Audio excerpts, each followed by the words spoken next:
जब बात जुपिटर की आती है तो कैसे कोई महाशक्तिशाली महाकाव्य विश्व के सबसे बड़े ग्रह में स्थित महान लाल धब्बे को छोड़ सकता है। इस प्लेनेट पर हमारे सौर मंडल का सबसे बड़ा और सबसे हिंसक तूफान जाना जाता है।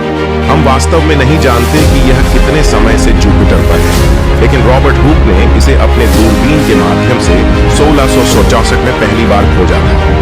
वर्षों के बीतने पर वॉयेजर 1, वॉयेजर 2 और कैसिनी अंतरिक्ष यान ने इस महाकाव्य का अध्ययन किया। उनके संक्षेप फ्लाई बाय के दौरान जुपिटर और ग्रेट रेड स्पॉट की अध्ययन के लिए जगह थी। हबल अंतरिक्ष दूरबीन ने जुपिटर और ग्रेट रेड स्पॉट का निरीक्षण किया है। हाल ही में हबल के डेटा ने सुझाव दिया है कि धब्बा संकट कर रहा है। यह तूफान कभी इसके अंदर 3 पृथ्वी आकार के ग्रहों को अपने अंदर ले सकता है। आज इसमें केवल एक पृथ्वी आकार का ग्रह फिट हो सकता है। इसके अलावा इस तूफान ने पिछले दशक में गति बढ़ा दी है। 2008 से 2020 तक के हबल के डेटा ने दिखाया कि ग्रेट रेड स्पॉट के किनारों पर हवा की गति 8% बढ़ गई है। एंटी साइक्लोन ने अपनी आकृति भी बदल ली है, जो अंडाकारी से गोलाकार हो गई है। ग्रेट रेड स्पॉट की विस्तृत अध्ययन करना भूमिका से ही चुनौतीपूर्ण है।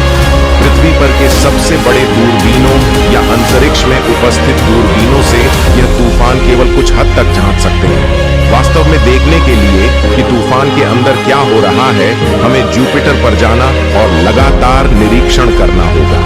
और यही वह कारण है जिसके लिए नासा का जूनो अंतरिक्ष यान बनाया गया है। जूनो को 2011 में प्रक्षिप्त किया गया और 5 वर्षों बाद जुपिटर तक पहुंचा। इसने ग्रह का चक्रवात, बादलों की शीर्ष, विकिरण बेल्ट्स और उसके चंद्रमाओं की संरचना की जांच करते हुए लगातार अन्वेषण किया है।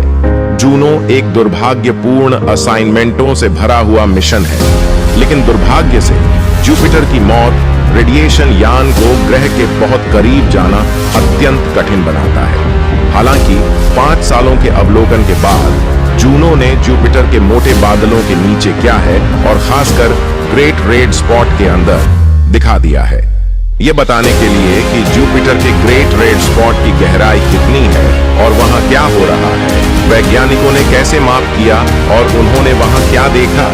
ये खोजें 2 शोध दलों से आई हैं। एक दल ने ग्रेट रेड स्पॉट की भौतिकी को मापा। उन्हें यह जानना था कि तूफान की भौतिकी क्या रूप में जुपिटर को प्रभावित कर रही है। विचार था सरल। जूनो का ग्रेविटी साइंस उपकरण 16,000 किलोमीटर चौड़े तूफान की ओर मोड़ा गया था ताकि देखा जा सके कि यह जुपिटर के गुरुत्व क्षेत्र पर कोई छाप छोड़ता है या नहीं। यह मूल जूनो प्रस्ताव का हिस्सा नहीं था। हालांकि ग्रह की गुरुत्व क्षेत्र का अध्ययन करने के लिए प्लेनेट की वायुमंडल की जांच करना नया नहीं है। कुछ नासा उपग्रहों ने धरती पर भी ऐसा किया है। गुरुत्व उपकरण अन्य उपकरणों से गहरे वायुमंडल में देख सकते हैं। यह सिर्फ ग्रेट रेड स्पॉट के साथ कभी नहीं किया गया था। यह एक जुआ था। वैज्ञानिक नहीं यकीन कर रहे थे कि उन्हें कुछ मजबूत मिलेगा। ग्रेट रेड स्पॉट बड़ा हो सकता है, लेकिन यह जुपिटर के कुल भार के एक बूंद है।